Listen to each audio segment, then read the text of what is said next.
Y en los últimos años, este tipo de noticias se ha vuelto frecuente en nuestros medios de comunicación, no solamente en el país, a nivel internacional. a nivel internacional. Realmente lo que se está viviendo en los últimos años es un peligro porque uno de los lugares que deberíamos de encontrar más tranquilidad deberían ser en las unidades educativas. Sin embargo, hemos llevado sorpresas con el comportamiento y actitudes de muchos jóvenes. Ahora, ¿será que esto sucede ahora? ¿Sucedía siempre y de pronto ahora se visibiliza más? Vamos a conversar, si te parece, con nuestros invitados acerca de este tema. Nos acompaña hoy Lorenzo Chávez, maestro, bienvenido, gracias por acompañarnos. Y Jaime Caraballo, que es presidente de la Asociación de Padres de Unidades Educativas. Gracias a ambos. Y primero, ustedes que viven de cerca toda esta realidad, ¿han notado un incremento de pronto en la violencia que se genera en las unidades educativas? Y sí, ¿no? Efectivamente, en los últimos años se ha notado este incremento en la violencia, se ha notado los casos de incremento de bullying, porque antes el bullying era tal vez psicológico, ¿no? Que porque eras gordito, gordito, que eras chiquitito, porque eras blanquito, pero ahora esta situación ha avanzado un poco más a llegar al caso ya de violencia, ¿no? De agredirse, no solo de empujones, porque el más grande, el más pequeñito lo empuja, o un puñete, sino que ya ahora vemos que utilizan arma blanca. Y eso ya es preocupante, sinceramente. No es el primer caso que se ha dado en Santa Cruz. Hace 2 años recuerdo que también se dio y se dio en nivel primario, en los más pequeñitos. Estos por lo menos ya son de secundaria, son en edad adolescente. Hace unos 2 años atrás se dio en nivel primario, en niños que están en básico, como decíamos antes, ¿no? ¿Qué sucede? Y usted como maestro que viene percibiendo esto, me dice que hace muchos años vive dentro de Santa Cruz, pero sin embargo dentro del país lo que nosotros logramos ver es que no existe solamente cambio en la educación, sino en la estructura de las bases, desde la familia. Muchas veces las enseñanzas, porque la agresión no se vive solamente en el colegio, esto lo tienen que aprender en algún lado. Claro que sí. En primer lugar, agradecer al programa, a usted, a Daniel por la invitación y un saludo también al querido papá, que estamos acá presentes para dialogar este tema realmente fundamental. Tendríamos que hablar un poquito cómo era en el pasado, cómo era la normativa en el pasado, cómo eran los valores en casa en un pasado anterior y ver, ¿no? Ahorita el tema que se está incrementando y comparto con Jaime que dice, ¿no? Que es sumamente preocupante.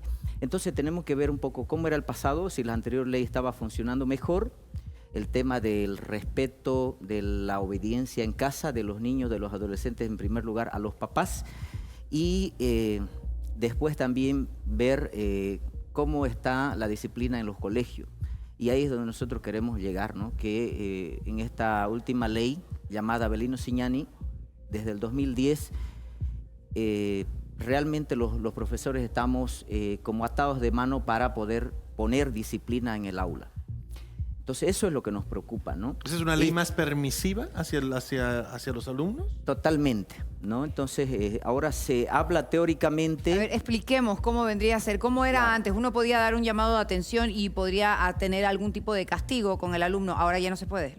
Claro que sí. Mire, para conocer un poquito, nosotros hemos tenido después del año 1955, 3 leyes hasta ahorita en cuestión de educación. En 1955 el Código de la Educación hasta 1993. Ese código, si ustedes se acuerdan, nosotros hemos sido estudiantes con ese código, el profesor tenía toda la autoridad en el aula. Decía, alguien se portaba mal, alguien... hacía bullying al compañero y el profesor podía llamar la atención, incluso poner una sanción, y si el estudiante o ese niño, ese adolescente iba, se quejaba, mi profe me llamó la atención, ¿qué le decía al papá o la mamá? Le decía, obedezca. Claro. Y encima, si no, ahorita yo más te voy a llamar la atención o sancionar. En esa época hasta te podían aplazar, si es que no cumplías con lo corregido dentro del aula, el profesor, y le faltabas el respeto, podría directamente haberte quitado la nota por más buena que sea. Bueno, no tanto así, pero en realidad había un respeto hacia los mayores de parte de los niños, de los adolescentes. O sea, había la figura de autoridad que era diferente. Era el maestro. Ahora, los padres de familia también juegan un papel importante ahora, ¿no? Porque antes, como usted ha crecido, como he crecido yo, Jimena, te aseguro que no era igual que ahora. Con la mirada. Yo mismo con mis hijos, no sé por qué, aunque no esté de acuerdo, tiendo a ser más permisivo. ¿Por qué sucede esto? Y bueno, pues la verdad, ¿qué estará pasando en este tiempo? Pero yo recuerdo bien, como dice el profesor, ¿no? Antes el papá o la mamá te llevaba al colegio, profesora, se lo entrego, como decía, nalgas y todo. O sea, con facultad y potestad de poder no solo llamar la atención, sino también corregir si era necesario. Yo me acuerdo cuántas veces a nosotros, dedito, y porque se portaba mal, ¿no? La patilla, y cuidado, vayas y te quejes, como decía el profesor, a tu casa. Los padres de hoy día estamos, no sé si sobreprotegiendo mucho a nuestros hijos, lo cual obviamente las leyes, como él decía, las leyes están quitando esa autoridad. Están quitando la autoridad a los profesores y también nosotros como padres la estamos perdiendo, porque ahora no le podemos llamar la atención que ya es violencia. Decía Jimena hace un momento, lo aplazás ahora y es un tipo de violencia. Se ha visto el año pasado un caso de una mamá que lo demandó, lo denunció a la profesora porque lo aplazó. Sí, Exactamente. ¿No? Entonces, aquí estamos jugando. Si no estudias, si no te preparas, si no haces tu tarea, obvio pues que el profesor te va a aplazar en el aula y eso no significa que sea violencia. Entonces, creo que también los papás jugamos ahí un papel muy, pero muy importante en este tema de que no tenemos que ser permisivos. Tenemos que educar y formar, o si no hay que hacer un mea culpa. ¿Qué hijos estamos dejando a nuestra sociedad? ¿Qué hombres, qué ciudadanos, qué mujeres de bien queremos dejar a nuestra sociedad? Porque no podemos permitir dejar hijos violentos, hijos asesinos que mañana pasado van a matar, van a asesinar por algo. Yo creo que también esto parte mucho del hogar y llamar la reflexión siempre a todos los padres y madres de familia a no ser permisivos, que si tenemos que llamar la atención y castigar a nuestros hijos, en algunos casos con severidad, hay que hacerlo. Así sea que a veces las leyes, oiga, es increíble, ¿no, chiquito? Te voy a demandar, te voy a denunciar, pequeñitos de 6, 7 años, y lo dejan al papá y la mamá ahí como de brazos cruzados de no poder hacer nada. Entonces, yo creo que hay que preocuparse en ese tema y ver de modificar un poco estas leyes que son permisivas, le quitan autoridad no solo al profesor, sino también a nosotros como padres de familia, de no poder corregirlos y no poder sancionarlos. Ahora, ¿tienen miedo los maestros? Yo conozco muchos que dicen, honestamente, quisiera hacer mucho más, pero no tengo puedo. miedo, tengo que llegar hasta aquí. Claro que sí, claro que sí. Mire, para redondear un poco la idea, nosotros lo que tenemos como sociedad, como medios de comunicación, todos los actores educativos, tenemos que identificar las causas. O sea, ahorita lo que estamos hablando es de los efectos, ¿no? Lo que ocurrió allá en Satélite Norte con ese caso tan dramático y el otro, ya son como 4 casos así parecidos. Solo en Santa Cruz, sin hablar de lo que pasa en todo el país. Exacto. Y los que no se muestran. Entonces esos son los efectos, ¿ya? Pero nosotros si queremos realmente que prevenir a futuro hechos lamentables como estos, tenemos que hablar de las causas. Y las causas que estamos identificando son, uno, el tema de las normativas, como decíamos. Estas normativas ya quitan la autoridad a los profesores y a los padres de familia en casa. Estamos hablando de la ley de educación, de la otra ley que es el Código Niña, Niño, Adolescente, que yo lo estaba revisando y tiene serias falencias y hay que hacer un ajuste y si es necesario hay que sentarse, hay que hacer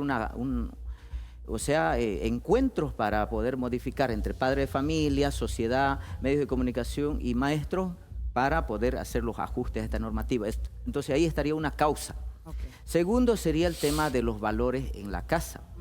Y los valores los estamos de alguna manera perdiendo, ¿no? Entonces hay que hacer la práctica del respeto, de la responsabilidad, de la obediencia, de la disciplina y los demás valores, pero que no se queden en teoría, sino practicarlo. Y la otra causa que yo más o menos identifico a grandes rasgos es que la Defensoría de la Niñez no está cumpliendo un rol que debe cumplir.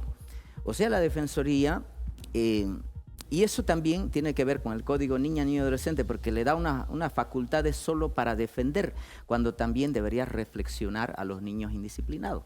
Entonces, claro, totalmente. Y la Defensoría se cierra, ¿no? Es indisciplinado, igual lo defiende. Y eso, y varias veces nosotros nos hemos chocado con la Defensoría porque no podemos defender lo indefendible. Claro, ¿Ya? ahora, ¿qué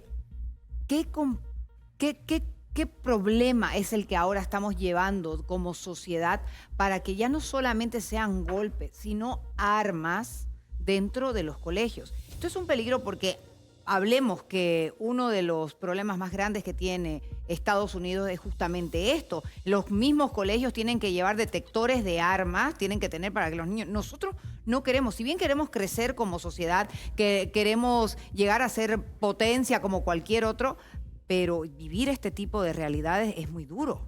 Así es. Entonces, ¿qué hacemos? Así es, bien lo dijo usted, Jimena.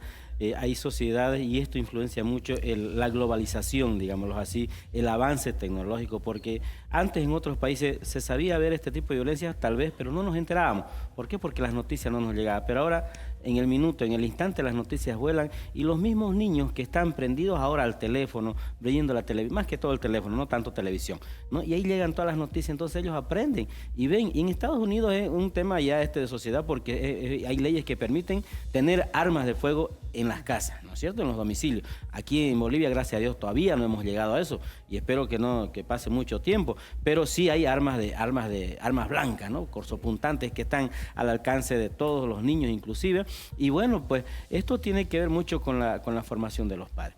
Las familias que son padres separados, tal vez ese vacío que le hace falta al menor, ya sea el papá o ya sea la mamá dentro del hogar, que no lo oriente, que no lo guíe, hace que el niño o el joven, el adolescente, desvíe quizás a otro lado esa falta de atención que no tiene en el hogar y busque llamar la atención de esta manera quizás violenta dentro de un círculo social que es muy distinto al del hogar, ¿no?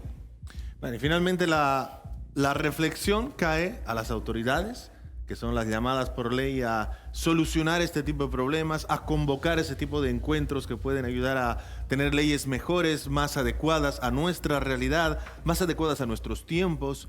Y a los mismos De padres. pronto, incluso con el tema de las autonomías, lo que se busca ver un poco eso, porque la ley que puede funcionar en La Paz, de pronto no funciona igual en Santa Cruz, Claro, o en Tarija, y poder tener esa facilidad de legislarnos y de adaptar nuestro sistema de salud, nuestro sistema educativo a la realidad que tiene cada departamento. Y ojalá las autoridades que estén en este momento viéndonos presten un poquito de atención. Nuevamente lo repetimos, todo cae lamentablemente en esta época en saco vacío, porque las elecciones, la política se lo come todo. totalmente. Y habría que prestarle atención a esto. Hay varios meses todavía que las autoridades van a tener que trabajar todavía en sus puestos, y lo que necesitamos son respuestas a estos problemas inmediatos. Y es preocupante realmente el tema. Lo más importante es el temor a Dios. Y creo que todo eso recae dentro de lo que podemos enseñar como padres, dentro de casa, dentro de hogar. Porque no se olviden que nuestros hijos son el reflejo de lo que viven en los hogares. Entonces, estar un poco más presentes los padres, darse cuenta, tratarlos con amor, pero también con disciplina. Es muy importante para tener una sociedad realmente donde se respete las jerarquías de cada uno, como profesores, como adultos, como nosotros en su momento fuimos criados, y por eso tratamos de hacer un mundo mejor para nuestros hijos. Oiga, Jimena, pero debía ser este el momento, que bien lo decía, toca el tema a Daniel. Estamos en campaña política y a ningún candidato he escuchado hablar el tema de educación, proponer algo para mejorar nuestra educación. Lamentablemente, desde el 2020 que hemos entrado a la pandemia, personalmente veo que ha habido un retroceso. No quiero culpar a los maestros para nada, pero la educación ha venido en retroceso, hemos retrocedido, y en campaña política ningún candidato ahorita ofrece algo para mejorar el sistema educativo. Claro. Tarea para los candidatos y para los que quieren buscar nuevos rumbos para nuestro país. Gracias a nuestros invitados. Gracias Lorenzo, gracias Jaime por acompañarnos esta tarde. Y se lo dejamos pensando. Son los datos que le largamos para que usted reflexione en casa y haga lo que sea mejor para su familia y para usted. Vamos a continuar con más en Dueños de la Tarde. Preste atención a este consejo.